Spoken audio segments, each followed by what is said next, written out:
Kalau kita lihat di sini, nombor approval untuk nak, pasal dulu ini adalah classified artifact. Classified maknanya tidak boleh dituntun oleh ramai, bermakna rahsia ya. Selepas banyak tahun merdeka, 50 tahun merdeka, banyak artifak-artifak yang classified declassified. Maknanya tidak lagi menjadi rahsia, ia become menjadi public domain, di mana kita boleh ambil gambar, kita boleh beli dan kita boleh cetak atau buat cerita daripadanya ya. Ini adalah antara satu yang kami dapat, di mana kalau kita lihat ya di situ jumlah migran yang datang ya. Di sini saya nak semua orang lihat tahun dia, tahun 1953, betul tak? 52, 53 ya. British membelanjakan lebih kurang 100 juta masa itu, kalau kita bandingkan dengan duit hari ini 1 bilion ya, untuk membuat infrastruktur kepada bangsa asing. Sekolah, hospital, jalan raya, lampu, everything. Walhal di kampung kita tak ada elektrik, kita tak ada sekolah, kita tak ada everything. Padahal duit yang kat sini semua duit kita ya. Duit hasil masuk Semenanjung Tanah Melayu. Jadi semua orang dapat tanah. 1 juta daripada mereka semua dapat tanah. Semua dapat tanah. Ini 1953 sebelum mereka. Jadi saya kedepankan sikit. Ini adalah kata silap saya. Tan Siew Chin ni, Tan Siew Sin adalah anak kepada Tan Chien Lock. Tan Siew Sin ni mengetuai setelah bapa dia dah tak ada, dia mengepalai segala berhubung dengan Cina-Cina ataupun apa saja permintaan Cina. Kalau kita lihat di sini, di Melaka, pasal dia di kampung dia di Melaka, 1430 ya. Yang meminta semua dapat tanah. Dan jumlah tanah itu di antara berpuluh ekar hingga ke 300 ekar, ada yang beribu ekar ya. Tapi yang ni pun semua bangsa asing yang minta ni. Kalau kita minta usaha nak dapat. Di sini kalau kita lihat, 1 juta yang minta tu 1 juta dapat. Pada mulanya leasehold daripada 10 tahun ke 99 tahun ya. Kalau 99 tahun maknanya dia habis expired tahun 2035 baru habis. Amat lagi tu. Itu kalau pajakan. Tapi ditulis kat sini, daripada pajakan itu ditukar kepada untuk selamanya. Ditukarkan pada untuk selamanya. Apa yang kita khawatiri, antara tanah-tanah ini, nah ini bukan saya tulis ya, ini direct saya ambil daripada dia punya artifak ya. Kita lihat ya, semua 1 juta ni dapat. All the 1 million applicant approve. Dan kalau tidak sempat untuk nak mengukur tanah ke apa ke, they consider as political apa ya, regarded as political lah, maknanya pemberian lah.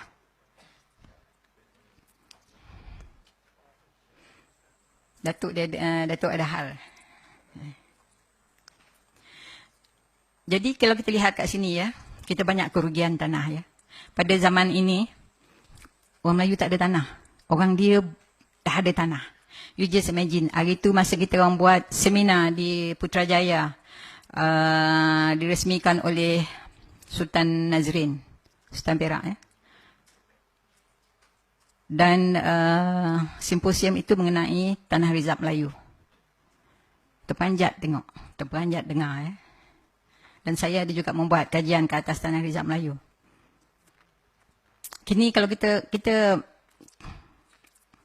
agak khawatir, 60% equity tanah bukan lagi di tangan kita. Walhal di dalam perlembagaan 50% daripada tanah di Semenanjung tidak boleh diusik, kerana itu adalah tanah rizab Melayu. Tak boleh usik langsung, walaupun dibangunkan, hasil daripada pembangunan itu diberi balik, mesti diberi balik 100% secara total kepada orang Melayu. Tapi apa yang terjadi bila dibangunkan rumah murah ke apa ke, dibagi kepada sama rata lah dengan bangsa-bangsa asing. Daripada situ kita kehilangan banyak tanah-tanah rizab Melayu. Di Kuala Lumpur ini baki tanah Rizal Melayu hanya 1%. 1 saja. Penang 0 hari ini.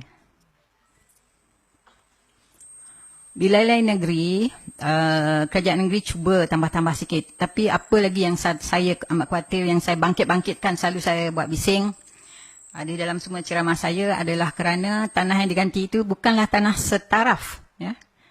Bukan sama sifat dan nilainya dengan tanah yang kita hilang. Fikirkanlah ya, saya pernah menulis pada kerajaan tanah TUDM itu the last of the tanah Melayu. Last tanah TUDM. Itu pun nak bagi kat orang. Habis dah.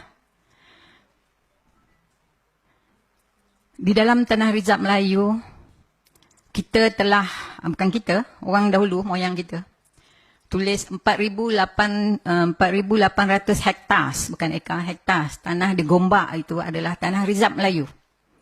Hari ini tengok berapa yang tinggal. Saya beritahu ni supaya orang-orang muda ataupun orang lapisan ya, apabila memerintah nanti, tolong ambil perhatian tentang ni ya, tentang tanah Rizal Melayu ya.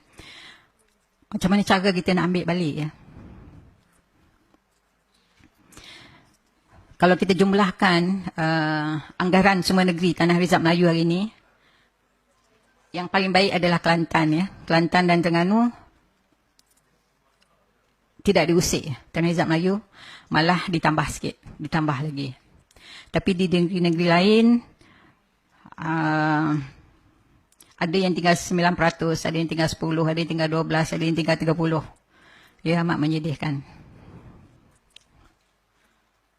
Ini adalah, saya nak bagi contoh saja ya. Ini di mana ni? Di Perak ya. Kita lihat, ini siapa yang dapat tanah.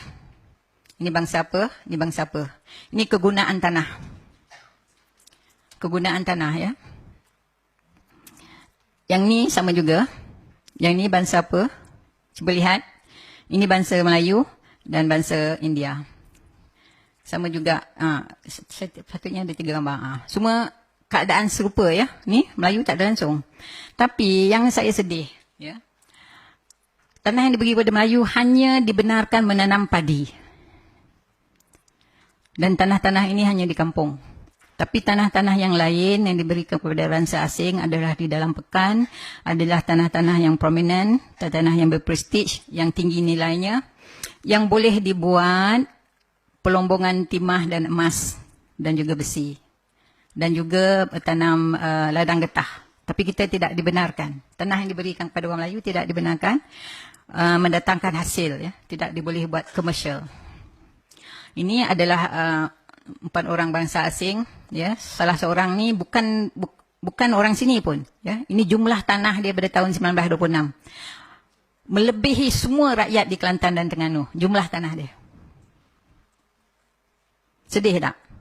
Jadi tadi bila saya suruh tengok tahun yang British menolong bangsa asing, ini tahun dia sama tak? Pada tahun ini, orang Melayu minta sedekah dengan MCA sebanyak 500,000. Tadi, British membelanjakan 100, lebih kurang 100 juta ya, pada bangsa asing, buat infrastructure, everything. Tanah. Yang ni kita dapat berapa? Kita meminjam. Yang ini dia tulis itu apa? Secret. Tapi saya dapat. Ya. Surat ni secret. Tengok siapa dalam ni. Nugul Rahman ada, Sadun Jubi ada. Semua ada kat sini. Saya bila baca ni saya nak menangis. Malu. Menangis sebab malu. Pada tahun yang sama orang lain kaya raya. Pada tahun ni kita miskin. Papa ke dana. Minta sedekah. Untuk apa masa itu kita minta sedekah? Untuk nak meniaga nasi lemak. Mereka dah buat dah lumbung bijih semua. Kita kehilangan lumbung bijih dan lumbung emas sebanyak 500 semasa Minggin ya. Kod Minggin di mana ini apa Cina cakap. Dia kata jangan komplain kalau kita tak dapat. Dia kata British yang buat. Ini dia sendiri tulis. Betul. Anyway, dalam kod Mengin tu ya, British cakap kalau dah masa 2 tahun orang Melayu tidak mengerjakan lumbung-lumbung timah dan emas ni, mereka akan tarik balik. Suka hati je dia nak ambil balik. Padahal tanah tu tanah moyang aslian Melayu. Ada 500. Ya. Tapi apabila kita dapat hasil daripada pelumbungan itu, British dan China tidak mahu membeli hasil kita. Dan kita pula tak boleh nak menjual keluar. Sebab kita tak ada kenderaan. Ingat tak tadi masa saya cerita macam mana kapal kita dibakar di laut? Habis dibakar. Sehingga kita punya tempat-tempat bina kapal pun dah dirosakkan. Jadi kita terpaksa menjual kepada kartel. Sebabnya pada itu British dan China dah buat kartel. Ya. Dia buat lumbung dia sendiri. Dia buka 350 lumbung sendiri. Jadi apabila itu berlaku, orang Melayu terpaksa memajakkan lumbung mereka sebab tak boleh nak jual hasil daripada pelumbungan. Jadi terpaksa pajakkan kepada bangsa asing. Apabila dah pajakkan, lama-kelamaan jadi dia punya. Kalau kita ingat peperangan Haisan dengan Jinsin dengan peperangan di Lukut, di Rasah, di Larut, di Penang. Semuanya merebutkan tanah asli orang Melayu, tanah asli Lombong. Jadi kita miskin Papua Kelana hari ini pun sebab itu je. Kerajaan selama merintah, saya ni kan dah jadi cakap politik lah pula. Selama kita memerintah, adakah kita buat apa-apa pembetulan? Kita ada peluang. Kita buka lah balik kita punya Lombong. Tan Sri Abu Shah. Dia masa tu boleh cakap dengan kerajaan. Kan kita tak ada. Kita ni orang Marahin. Sebabnya kita banyak peluang. Kalau betul kerajaan nak tolong balik orang Melayu pada masa selama 50 tahun yang ni, kita boleh buka balik kita punya lumbung-lumbung meja timah dan emas. Hingga ke hari ni timah dan emas semua diterokai oleh bangsa asing. Tak ada seorang Melayu pun yang menerokai itu. Padahal nak buat senang je. Tanah tu semua tanah-tanah Melayu. Kat Kelantan, Terengganu sampai ke Mersing. Ada ya, itu. Dah ada map pun tadi saya tunjuk. Kalau buat masa itu, saya rasa orang Melayu tidaklah terhimpit semacam hari ini ya. Dan kalau kita lihat pula sekarang ni banyak sangat, apa orang kata, pemberian kepada bangsa asing melanggar apa orang kata, perlembagaan. Padahal dah ada quid pro quo just now. Perjanjian yang dia telah dimeterai. Dia yang buat, bukan kita yang buat. Dia yang usulkan, bukan kita yang usulkan. Sekarang dia pula yang mempertikaikan. Ini masalah besar ya. Dan kenapa kerajaan tidak bersuara? Termasuk juga semasa Kula buat kes. Kita ni pendatang. Adakah kerajaan bersuara? Sebab mereka tak tahu. Tak tahu sejarah. Jadi ini apa yang British tulis, kenapa dia takut pada China. Ini adalah di dalam one of the artifact. Sebab masa tu China mighty, paling kuat, negara yang paling kuat masa tu. Dan lagi satu saya terlepas tu tadi, tanah-tanah ni, macam mana China jadi kaya ya? Sebenarnya semua daripada tanah. Tanah yang mereka perolehi melalui konsesi dan melalui apa orang kata, di atas dulang emas, saya sebut di atas dulang emas, pemberian atas dulang emas dicagarkan kepada bank. Masa itu bank OCBC ya, sama Hong Kong Bank. Daripada cagaran itu dapat duit buat duit. Kalau nak tahu ya, duit buat duit, money makes money. Instant millionaire pun ada selepas dicagarkan tanah tu. Jadi dari situlah mereka menjadi kaya raya dan boleh buat macam-macam perniagaan besar-besar. Jadi bukanlah maknanya mereka bekerja keras sangat. Mereka ada apa orang kata, sumber ya, untuk membuat sesuatu perniagaan besar. Jadi hari ini mereka dah ada sumber tu ya, dan instant millionaire yang 1 million tadi instant millionaire. Dia hingga anak cucu dia dah jadi berapa puluh juta pula jadi millionaire. Kita hari ini boleh kira dengan tangan berapa orang Melayu millionaire. Oh, kerajaan sibuklah pula kata Melayu ni tak kerja keras. Cubalah bidikari apa semua. Macam mana? Nak jual nasi lemak boleh lah. Kalau you perhatikan hari ni pinjaman daripada AIM tu apa ya? Amanah Ikhtiar ya. Pinjaman antara 500,000 ke sampai ke 3,000 ya. Nak buat meniaga apa? Apa tu kena bayar macam malung pula tu tiap-tiap minggu kena bayar. Macam mana nak buat tabungan? Kalau bayar tiap-tiap minggu balik, kena bayar balik tiap-tiap minggu. Tiap-tiap kali bayar tu kena pergi sendiri, spend pula another 1 hour kat situ. Berborak-borak pula dengan dia, buang-buang masa. Jadi AIM tu, hari tu saya sebut pada Tun, ya, PM kita, saya kata itu membuang masa AIM ni. Bukan nak tolong Melayu, nak punahkan Melayu ada. Sebabnya nak bayar balik AIM tu, Melayu ni pinjam pula balik pada Alung. Sebabnya nak bayar mingguan. Jadi saya syorkan kepada masa tu PM untuk buat bank mara. Di mana boleh buat pinjaman dengan lebih terancang dan boleh menabung dengan lebih terancang dan bayaran dibuat dalam bulanan. At least ada masa untuk buat pusingan berniaga. Saya tak tahulah itu hal politik. Saya kan tak tahu politik pun, tapi saya rasa boleh masuk akal tak cara itu. Tanah Rizab Melayu ni ya, macam mana kita dapat Tanah Rizab Melayu ni? Bukanlah pemberian baik hati orang British. Ini lagi satu saya dapat temui apabila orang asli, pasal orang dulu raja-raja kita sebenarnya Tok Batin. Tok Batin tu adalah raja. Ya. Apabila British datang, dia tak mengiktiraf Tok Batin sebagai raja.